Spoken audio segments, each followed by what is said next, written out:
Hello' friends, কি খবৰ? আপোনালোক সকলোৰে ভালেনে? আজি মই কালিৰ যিটো টপিক অলপমান ৰৈ গৈছিল, সেই টপিকটোৰ ওপৰত অলপমান ডিছকাছ কৰিম। টপিকটো আছিল প্লাষ্টিকৰ সামগ্ৰী। প্লাষ্টিকৰ সামগ্ৰীৰে কিদৰে আপোনালোকে এটা বিজনেছ বা ব্যৱসায় এটা আৰম্ভ কৰি মাহত আপোনালোকে 18-20 তাতকৈ ওপৰত টকা উপাৰ্জন কৰিব পাৰে। যিটো নেকি আপোনালোকে 5-10 হাজাৰ টকাৰে ষ্টাৰ্ট কৰিব পাৰে। মাত্ৰ 5-10 হাজাৰ টকাৰে। ভাবি চাওক, 5-10 হাজাৰ টকাৰে আপোনালোকে ষ্টাৰ্ট কৰি মাহত আপোনালোকে 18-20 হাজাৰ টকালৈকে ইনকাম কৰিব পাৰিব। হয়, এইটো পচিবল হয়। কাৰণ যি প্লাষ্টিক সামগ্ৰী আপোনালোকে কিনিব, বহু কম টকাতে আপোনালোকে কিনিব পাৰিব। মই উদাহৰণ হিচাপে কৈছোঁ, যেনে টেবুল টুল আছে। টুল কিছুমানৰ দাম আপোনালোকৰ 50 টকা পাৰ পিচ আহে। আপুনি 12খন তেওঁলোকৰ পৰা কিনিব লাগিব। 12খন কিনিলে আপোনাৰ কিমান হ'ল? আপুনি এটা হিচাপ কৰক। 500 টকা, 600 টকা আপোনাৰ 12খনৰ দাম। 6খন 1200 টকাত কিনি আপুনি সেই 1200 টকা কমচে কম 2 গুণ দামত বিক্ৰী কৰিলে কিমান টকা আপুনি পাব? 2400 টকা পালে। বুজিব পাৰিছে? 1200 টকা আপুনি ইনভেষ্ট কৰি 2400 টকা তাৰে যদি ওলায়, ভাবি লওক আপোনালোকৰ মাহত কিমান হ'ব। সেইটো অলপ চলপ ডিপেণ্ড কৰে আপোনাৰ যি এলেকা আছে, ঠাই আছে, তাতে মানুহৰ ভিৰ কিমান। যি জেগাত আপুনি দোকানখন দিছে তাৰে মানুহৰ ভিৰ কিমান, ট্ৰেফিক কিমান, সেইটো বহুত ইম্পৰ্টেণ্ট। কিন্তু মই আপোনালোকক আৰু এটা এডভাইচ দিছোঁ, যদি আপোনালোকে লাজ নকৰে, চৰম নকৰে, টকা ইনকাম কৰিবৰ কাৰণে মনত ভাবি লৈছে মই টকা ইনকাম কৰিম, বিজনেছ কৰিম, তাৰ কাৰণে মই লাজ চৰম নেমানো, তেতিয়া আপোনালোকে 18-20 হাজাৰ টকাতকৈও বহু টকা উপাৰ্জন কৰিব পাৰিব। সেইটো কেনেকৈ পাৰিব? আপোনাৰ ধৰি লওক চাইকেল এখনত নি ওলোমাই নি বা ৰিক্সা বা আপোনাৰ বাইক এখন ওলোমাই নিলে, ঘৰে ঘৰে গ'ল। যেতিয়া ঘৰে ঘৰে যাব, আপোনাৰ পৰা মানুহে বস্তু কিনিব, আপুনি যি বিচাৰে তাকেই দিব। বুজিব পাৰিছে? তাতে হয়তো আপোনাৰ হেৰি হ'ব, তেল পায়, নিজে গম পাইছে, সেইটো আপুনি তাৰ লগত ইনক্লুড কৰি ল'ব। বা আপোনালোকৰ ওচৰত য'ত হাট বজাৰ বহে, তালৈ গৈ আপোনালোকে বা তাতে নিজৰ এখন বজাৰ বহুৱাই এই প্লাষ্টিকৰ সামগ্ৰীবোৰ বিক্ৰী কৰিব পাৰিব আৰামছে। বস্তুটো বুজিব পাৰিছেনে? সেনেকৈ যদি আপুনি বেপাৰ ষ্টাৰ্ট কৰে, তেতিয়াহ'লে বহু টকা উপাৰ্জন কৰিব পাৰিব। লাজ চৰম বাদ দিয়ক, সঁচা কথা।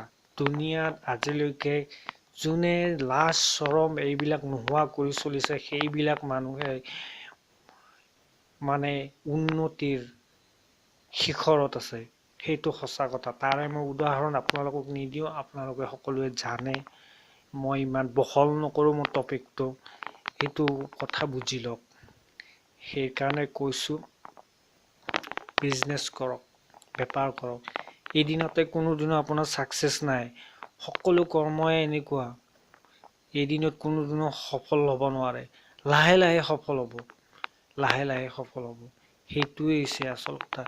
কিন্তু আপোনাৰ নিজৰ আইডিয়া, নিজৰ ব্ৰেইন, বিজনেছত সদায় কাম কৰিব লাগিব, সদায় খটুৱাব লাগিব। খটুৱাব মানে কি? আপুনি যিমানে লাহে লাহে জানা বুজা হৈ যাব বিজনেছটোৰ ওপৰত, সিমানে আপোনাৰ ব্ৰেইনটো ডেভলপমেণ্ট হৈ যাব। বুজিব পাৰিছে?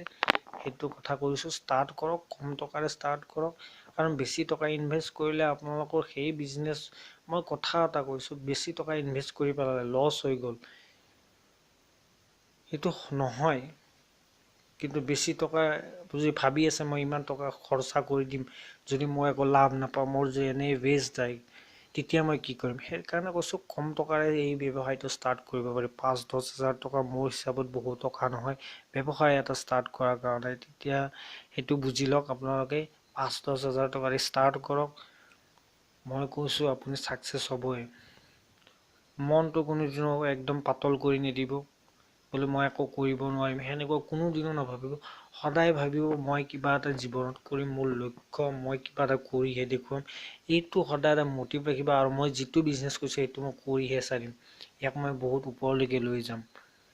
বাউন্স বেক, এই শব্দটো আপোনাৰ সদায় ৰিপিট কৰি থাকিব আপোনাৰ মনত, মোবাইল হেন তেন য'তে আছে এই বাউন্স বেক শব্দটো লিখি ল'ব।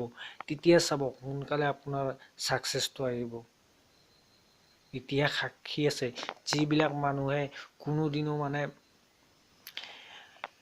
ৰখি থকা নাই, কোনোদিনো মানে হাৰ নামানে, সেইবিলাক মানুহে ছাকচেছ হ'ব পাৰে।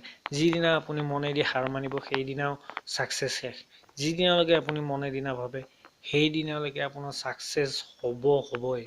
এইটো হৈছে, আমি মানুহ হয়, মানুহ এনেকুৱা এটা জন্তু, মোৰ ভুল হৈছে, মানুহ এনেকুৱা এটা মানে জীৱ এটা, প্ৰাণী এটা, যি নেকি এবাৰ যদি মানে একদম মানে হাত মজবুত কৰি লয়, মই কৰিমে, সেই বস্তুটো নকৰিব লগা একো নাই। সেইটো কৰিহে চাৰিব। মই আপোনালোকক উদাহৰণ দিওঁ, উদাহৰণ মানে সেইটো আপোনালোকেও জানে। এভাৰেষ্ট শৃংগ অতিক্ৰম কৰিছে এজনী খুৰা যাৰ নেকি ভৰি নাই। ট্ৰেইনত পাতিত পৰি এখন ভৰি ছিঙি গৈছে।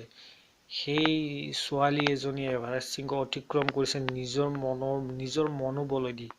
সেইটো আপুনি ভাবি লওক, সেইবিলাক কথা আপুনি নিজৰ ব্ৰেইনত সদায় কোৱাই থাকিব। যাতে এনেকুৱা ছোৱালী এজনীয়ে যদি খৰা ঠেং এখনেদি এভাৰেষ্ট শৃংগ অতিক্ৰম কৰিব পাৰিছে, তেতিয়াহ'লে মই কিয় নোৱাৰো, মই ইমান সৰু কাম এটা। সেইটো বস্তু আপুনি মনত সদায় আউৰাই থাকিব, ব্ৰেইনত সদায় আউৰাই থাকিব। তেতিয়া চাব আপুনি ছাকচেছ হ'বই। এনেকুৱা বহুত উদাহৰণ আছে দুনিয়াত। আমাৰ মানুহবিলাক কেনেকুৱা, আমি সদায় পজিটিভলি যদি ভাবোঁ সদায় পজিটিভ হ'ব, নিগেটিভ যদি ভাবোঁ তেতিয়াহ'লে নিগেটিভ হ'ব। মনটো কোনোদিন নিগেটিভ চাইডত আহিব নিদিব, সদায় পজিটিভ ভাবিব। ইমান সহজ নহয়, কিন্তু সিমান টানো নহয়। বুজিব পাৰিছে?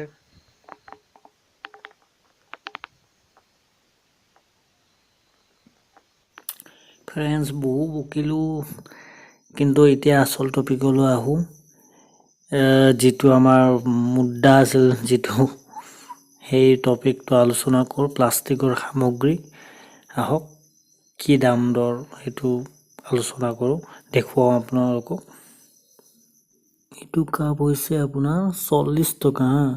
40 টকা আপুনি কিনি 80 টকা বিক্ৰী কৰিব পাৰিব। এইটো হৈছে ষ্টীলৰ কাপ, ইয়াৰ দাম হৈছে 115 টকা। 6টা আহে 1 ছেটত।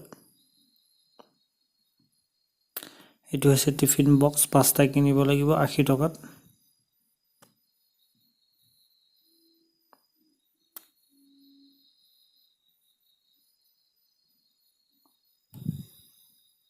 তাৰপিছত আহিল আপোনাৰ ফিল্টাৰ আপোনালোকে 155 টকাত কিনিব পাব। কিনি গমেই পাইছে কিমান দামত বিক্ৰী কৰিব, 300-400 টকাত আৰামছে বিক্ৰী চেল হ'ব ফিল্টাৰ।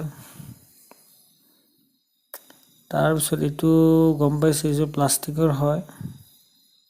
এইটো 15 টকা পিচ আহে, পাৰ পিচ 12 পিচ আপোনালোকে এওঁলোকৰ পৰা কিনিব লাগিব।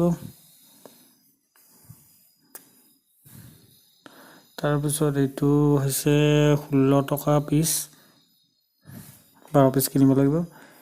এইটো হৈছে খৰাহী, এইটো খৰাহী আপোনাৰ 30 টকা পিচ, 12 পিচ কিনিব লাগিব।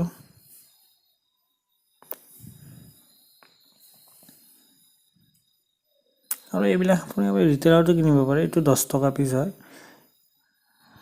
12 পিচ কিনিব লাগিব। এইবিলাক যিবিলাক দেখুৱাইছে ৰিটেইলাৰতো কিনিব পাৰিব, এওঁলোকে ৰিটেইলো প্ৰভাইড কৰে। আপোনালোকে গৈ এই এড্ৰেছত আপোনালোকে ৰিটেইল দামতো কিনিব পাৰিব। এইটো হৈছে চামুচৰ মানে চামুচ আছে, কাটা চামুচ এনেকুৱা আছে, 220 টকা ইয়াৰ দাম।